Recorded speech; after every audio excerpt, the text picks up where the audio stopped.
Hello বন্ধুরা, notebook YouTube চ্যানেলে তোমাদের সকলকে স্বাগত জানাই। যুবশক্তি নিয়ে এতদিন যে সকল বেকার যুবক যুবতী অধীর আগ্রহে বসেছিলেন, ফাইনালি আজকে সেটার অবসান ঘটল।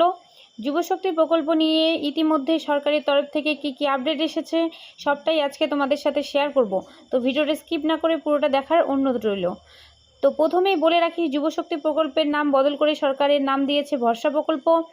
আগে যুবশক্তির টাকা 21 থেকে 40 বছর বয়সের যুবক যুবতীরাই পেত, কিন্তু সরকার সেটার বয়স 5 বছর বাড়িয়ে 21 থেকে 45 বছর করেছে। হ্যাঁ, তোমরা ঠিকই শুনেছ, 21 থেকে 45 বছরের বেকার যুবক যুবতীরাই এই প্রকল্পের টাকা পাবে।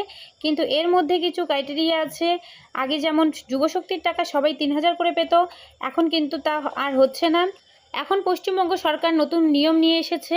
প্রথমত, যুবশক্তির যে ভরসা কার্ড চালু হয়েছে সেটা এখন নয়, সেটা শুরু হবে অক্টোবর 2026 থেকে, অর্থাৎ আর 3-4 মাস পর থেকে।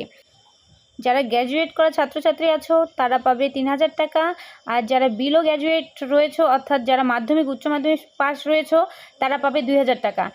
এর সঙ্গে এক ইম্পর্টেন্ট ক্রাইটেরিয়া সরকার যুক্ত করেছে, সেটা হচ্ছে maximum family monthly income 1 lakh টাকা। হ্যাঁ, ফ্যামিলি মান্থলি ইনকাম কিন্তু 1 লাখ টাকার মধ্যেই হতে হবে, তাহলে আপনি যুবশক্তি ভরসা প্রকল্পের টাকা পাবেন।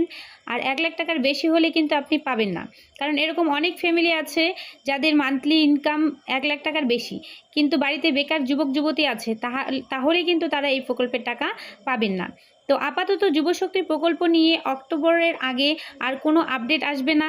তো ভিডিওটা ভালো লাগলে অবশ্যই লাইক করে চ্যানেলটাকে সাবস্ক্রাইব করে পাশে থাকবেন।